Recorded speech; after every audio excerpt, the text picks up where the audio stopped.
So when you start building a raised bed garden, most people focus on what looks good or what is cheapest to build. But after 40 years of building gardens here on the farm, I've learned something very simple. The material you choose doesn't just build your garden, it determines how much work you have to do for years to come.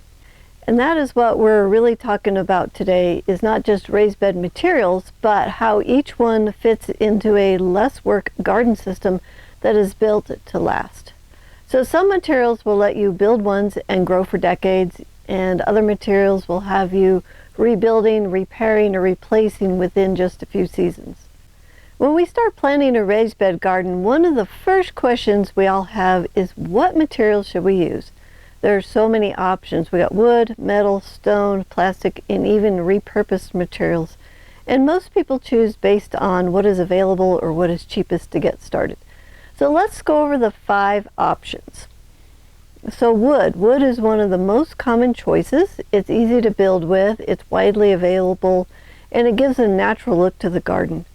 Untreated wood can be used safely for growing food, but over time it will break down from moisture and soil contact.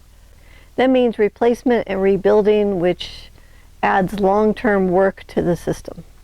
All right, number 2 is cinder blocks. Cinder blocks are one of the most durable systems that I have used.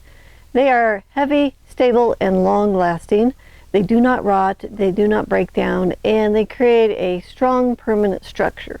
So here on the farm, I've used the same cinder block raised beds for over 35 years, and I like the fact that I can move a bed if it's needed. I have moved a few beds here on the farm over time. I also like the fact that I can build the bed without tools. So number 3 is metal. Metal raised beds are another strong option. They're quick to assemble, they hold their shape, and they create a clean, organized growing space.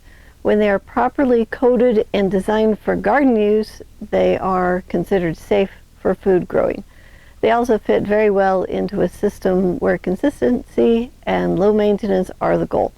So I have a Garvey garden bed that I really like, and I will leave a link in the description below if you would like to learn more about the Garvey raised bed.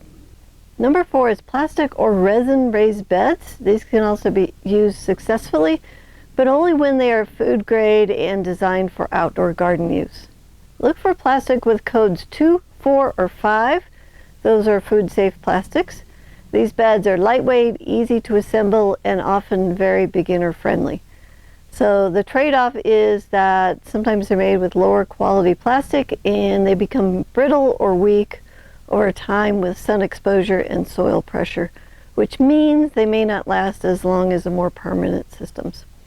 They are easy to start with, but may require replacement sooner, which adds work back into the system. Now, another simple overlooked option is using a children's hard-sided plastic swimming pool. These can actually function as raised beds when they are modified properly. The key is making sure that the swimming pool has proper drainage, so you want to go ahead and put holes in the bottom so extra water can escape. So when used this way, they can work really well for just small gardens. All right, number 5 is stone or rock beds. These are one of the most permanent options. They're extremely durable, they hold the soil well, and they can last for decades. They also require more effort to build in the beginning, but once in place, they become one of the lowest maintenance systems that you can build. Now let's take a look at the materials that are unsafe for food growing. All right, number 1 is railroad ties. So railroad ties should not be used because they are treated with heavy chemical preservatives that are not intended for food production, and this can leach out into the soil over time. Number 2 is tires. Tires should be avoided. While they are sometimes suggested for gardening, they are made from complex rubber compounds and chemical additives that are really not designed for long-term soil contact in a food system, and they can break down unpredictably over time. Number 3 is treated lumber. Treated lumber should be avoided in raised beds where the food is being grown. Modern treated wood is designed to resist rot, but it's also treated with chemical preservatives that are not intended for direct soil contact in food production areas. Number 4 is old galvanized metal. So the new modern galvanizing is safe for food, but the old galvanized water tanks and metal are made with heavy metal galvanizing and should be avoided. So if you're growing food in metal, make sure that it has been tested for food growing.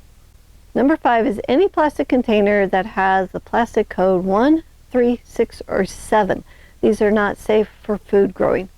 So whether you choose wood, cinder blocks, metal beds, food-grade plastic beds, or even simple repurpose options like swimming pools, the real question is always the same. Will it grow food, and does this bed reduce my work over time or add to it? So that's how we build smarter from the very beginning. And if you'd like to learn more about growing food with less work, I've put together a free guide called Grow More Food with Less Work, the 8-Step Abundance Garden System. You can find it in the description below.